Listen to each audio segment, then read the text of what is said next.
Are you looking? I was just looking what it actually said, but it says Liverpool. My answer. It's Liverpool FC. That's a football club. Is that like this? Can read it better. Sorry? Yeah, I got that because I shall wear that. It's dry fit, actually. It's really good. So, good material, feels well. Yeah. Promotions, Lyle. Do you want to go first? Hi. How you doing? Okay, so far. Trip to Wolves. Is there any concern over Trent Alexander-Arnold's hamstring? No concern. He's not available. We knew that before. So that's great. Didn't train with the team once yet, and we will take a little bit. So it's not the worst hamstring injury you can have, but it's a hamstring injury, and they barely heal in 2 weeks, and this one didn't as well. We hope he can start, as he's running already, but start ball work maybe early next week, and then we will see. Then we'll go from there. And Gravenberch opted not to play for the Netherlands under 21 team this week to focus on Liverpool. Have you seen the benefit of that, and will he feature in Wolves? We will see that, the second part where we will see that, but yeah, of course there's a benefit of it. It's just a player comes to a new club, so he had training sessions here. He could sort everything on a private basis, so if he would do that now this week, we have games every 3 days, let me say like that, so he knows where he will live, he has a car, he has organized everything around, so of course it's a benefit of that. I understand that the Dutch Mr. Reisinger was not happy, or Ronald Koeman was not happy. I can get that, but the boy is a footballer through and through, wants to play football all the time, and he used that break to fix a lot of things which we usually do in a proper rush. So he didn't have to do that. That's from our point of view obviously good, but he loves playing for Holland, whichever team, and yeah, that's it. I'm sure you're relieved now that the transfer window's closed and we can stop talking about Salah's future. But you still do it. That's interesting. But is there a fear that it will reignite? You're kidding me, yeah? A week after we closed the transfer window, you asked me about a January transfer window. It's likely that a bid may come in again in January. Yeah. Obviously, you can't wait until December to ask these questions. So we will see what happens until then. I'm not worried in this moment, not at all. I didn't even think about it until you opened that wound again. So, yeah, no, I'm not worried. Jurgen, when you consider the players that left over the summer and now the players that have come in, and the latest being Ryan, of course, and you consider your midfield options, are you happy with how that option looks now, and you've got the ability to do everything that you hopefully want them to do? Yeah, I'm happy. I was happy with our midfield we had over the years. Fantastic players, super characters, real man, grew into fantastic, from younger players into more experienced players, grew into each different role. The most successful players we had here at the club, for at least since I'm here, and it was a big task, and it's a big task to replace these guys, but I'm happy with what we've got. That's true. I really think we brought in good players, and we had already good players here with Curtis, with Harvey, Thiago. Obviously, we had already Stefan. We had really good players here, and we brought a few on top of that, and that's necessary, but not easy. And so far, I think it looks all right. But we would have loved to carry on. Obviously, after the Aston Villa game, which was a really good game, couldn't do that. I think 30 odd hours ago, Maca played in Bolivia, landed yesterday morning at 4 o'clock. So Lucho at 9 a.m. Yeah, 9 a.m. yesterday. So let's see where we can pick up from there. So I didn't see them yet, and I will see them today, and then we make decisions about the game tomorrow. But with the quality of the players, I'm really, really happy. The potential they have is really good, and I love working with them because they are open. It's nice for a coach, obviously, as well. for managers as well, that you know they didn't hear it already 500 times before. So some messages are new, and yeah, so it's really exciting. In terms of Wolves, you've had some tight games against them, particularly on their home ground in recent years. Is it a particularly difficult place to go to get a result, would you say? Yeah, it is. It is like Premier League. It's Premier League. I couldn't. If you ask me now, is there any away ground where you like to go and think, oh my God, we have the point already? There is none. But Wolves for sure not as well. And I have to say, I know they had now 100% sure the manager didn't want to lose Mateusz Nunes late in the window. They lost a few key players, and then you look at the lineup and you think, wow, that's really quality. Yeah, players like Wang and Kalicic don't even start, so they have still Neto and other guys. So it's a really, really good football team, and that's the team we prepare for. So we're unlucky, obviously, now early in the season already with decisions, which happens to all of us, but not all these decisions lead directly to a bad result. In their case, I think it was like that. So, yeah, we expect a massive fight, and that's what we have to be ready for. Jordan gave quite a wide-ranging interview during the international break. Just on the element of Liverpool, and one of the things he said that if someone had asked me to stay, I would have done. Obviously, it's difficult to leave a place that you love and clearly played so long for. I just wondered if I could get your thoughts on You what can. and Yeah. how what happened. I really think it's important to. I didn't read the interview. I only heard first. Then I read it. So because Tony spoke about it, and I thought, okay, maybe before I have it all tinted by Tony, so maybe I should make my own opinion. And Hendo said the truth in all departments. That's how it was. So we had our talks. I told Hendo I want him to stay, but we had to talk in these conversations as well about the possibility of not playing regularly. I told him we bring players in, stuff like this. You don't have this talk when you about the positive stuff. Oh, Hendo, you will play. I cannot have a talk before a season and tell a player you will have 50 games this season, 100%, because I don't know that. It all depends on performance. And if Hendo would have performed, he would have had maybe 50 games. Absolutely fine, absolutely possible. But in the specific situation with the relationship we had, I saw it important. I thought it's important that we speak really about everything, and that means what happens if, because Hendo is a fantastic player. I will love him forever, super guy, but he's not great when he's not playing. Let me say it like that. So Millie was like this when I arrived here, and Lucas Leiva was like this. And you always thought, okay, they're great guys. In the moment they see the lineup, they are not involved. They turn into Jekyll and Hyde. Is a friendly game against that. It's unbelievable. So, and that's with Hendo's problem. So you have to talk about that. He's my captain. Was my captain for 7.5, nearly 8 years. And I said, I have to talk about that now, because I don't want to wake up one morning and we two knock horns with each other just because you thought you would start and I tell you you will not. And that what obviously in Hendo's ear and mind came on, okay, he doesn't want me here. And I understand him 100%, but we clarified that. But anyway, what he said is, if I would have told him, Hendo, stay here, you will be the main man in midfield, stuff like this, Hendo would have stayed. That's the truth.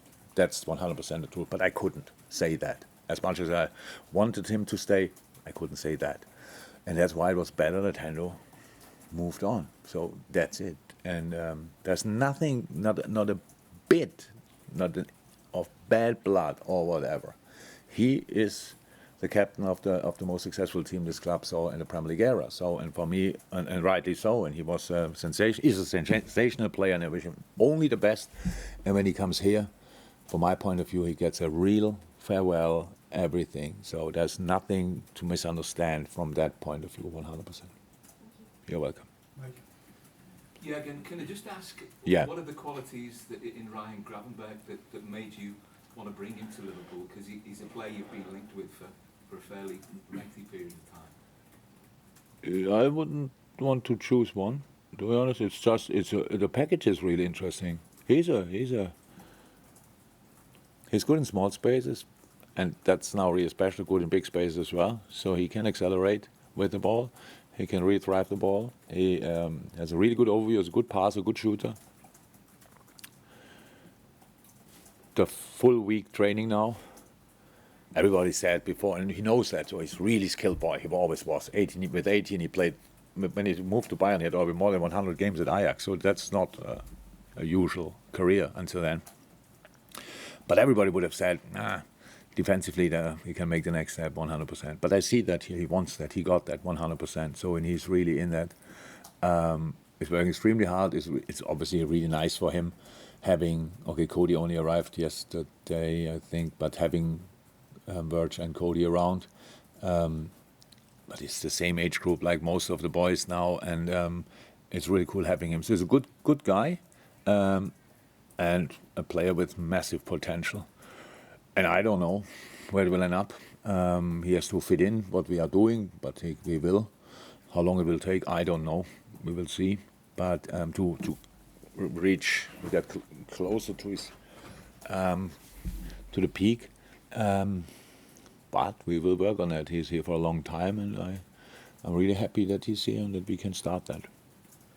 This fixture last season, Wolves at Molineux, it maybe represented a real low point in last season, and you spoke after the We had game. a lot of low points. Yeah, but you spoke after the game about the players lacking confidence, and I that don't- Liverpool in, I think it was February, is so different to this Liverpool sort of 7 months later. How have you been able to bring about that change? I didn't remember that I thought I said that after Brighton, but maybe I said it after Brighton as well. And after other games. I'm not sure we proved already that we made a change or whatever. I think we showed a few really nice signs. I liked it as well. I really liked the Aston Villa game. I know how difficult this game usually is. And that day, we were really good. And that's cool. Early in the season, pretty much 3 days or 2 days after the transfer window closed, when everybody's like, but we should have. And then this team plays that it was really a good one. But are we stable already? I don't know. Let's see. We miss players for the game tomorrow. So key players for us, obviously, we have to prove that we can replace them, that we still can play football, that we can still. So we build a team, it's not that we have built a team or did it now during the preseason or whenever we started with a slightly different system. We are in that process. And yes, we had key moments going our direction. Will all key moments go in our direction? Unfortunately, probably not. But winning with 10 men helps to create a spirit and a mentality.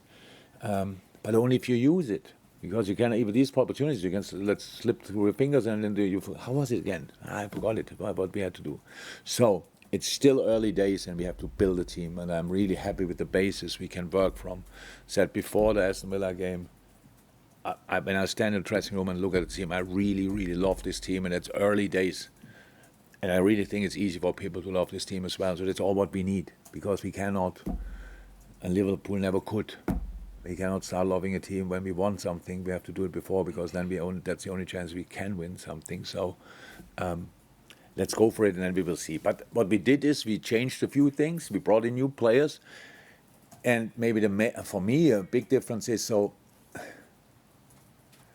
and I said it to the players, obviously, that this is it's not year 8, because I think in October I'm here 8 years. This is year 1 of the new team, and that's exactly how we approach everything. Changed a lot of things, brought in a few guys to give a interesting insight in their lives. So it's just, and we want to become a new team and not the replica of the other team, and that's what we are working on. So I'm fully in. This is year 1 of whatever, and not year 8 of the good old past. Welcome. Carl. You touched on. It's nice not to be able to. Oh, it's great. Yeah, It's like in these movies. You touched on Trent's fitness. Just generally, what's the state of the rest of the squad? Sorry, the rest of the squad. Yeah. Thiago is running, but that's it. Ibu trained since 2 days, 2 days? Yeah, 2 days with the team.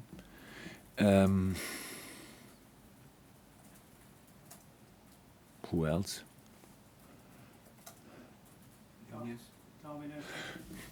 I didn't see him yet. So but we had obviously contact, and they said, yeah, it's fine. So, but we will see that now to make there a couple of decisions. But he should be fine. Sorry. What did he have? I didn't see any.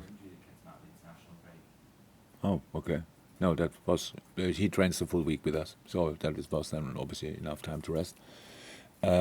Stefan had a good camp with the U21s, played only few minutes, but helped him anyway. No, I think that's it. I think I hope we didn't forget anybody. That would be really bad. Goalie. No, all good.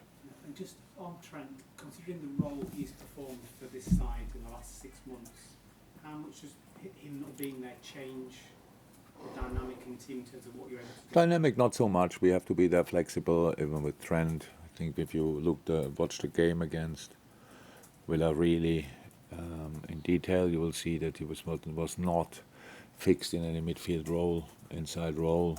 We have to be flexible there, and that's exactly how we will do it. Yeah, but if you know another passer like Trent, tell me.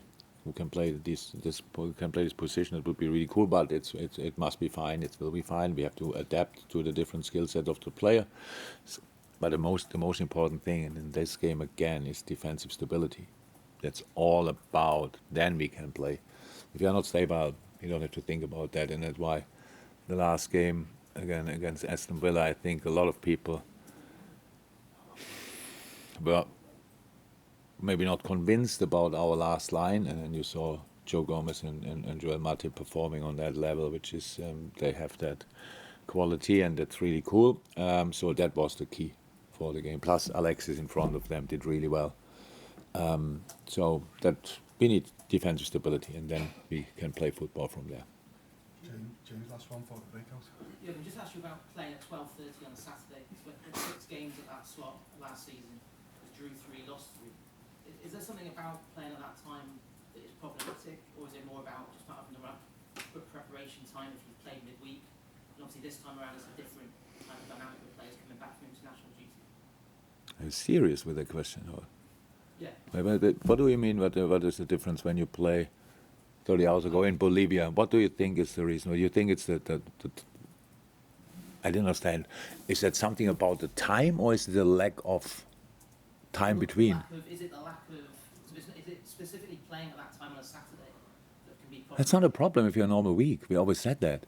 If you're a normal week, it's not a problem. 12:30. That's easy to adapt. The only problem is the lack of recovery time. So we have 4 international breaks until March. 2 of them we have already the 12:30 kickoff. If I say a word about it, then the whole world goes again. He starts moaning again. This is a joke. We have players in South America. I didn't see them yet. In 24 hours we play. So, and this is, but it's like it is. We cannot change that. We will never change that. Whoever we will talk to. Now obviously the TV channel has now a different name, but that doesn't change obviously anything at all. So they just don't give a bap about that. So why should I then talk about it? We didn't think about it. I'm in a moment, somebody like you now gives me this feeling that is sitting there. And what's exactly the problem? Is it 12:30 because it's lunchtime, or could it be the lack of time between the games and the intensity of the travel and the make your own opinion about it? Maybe this time without a source. Thank you, everyone. Welcome.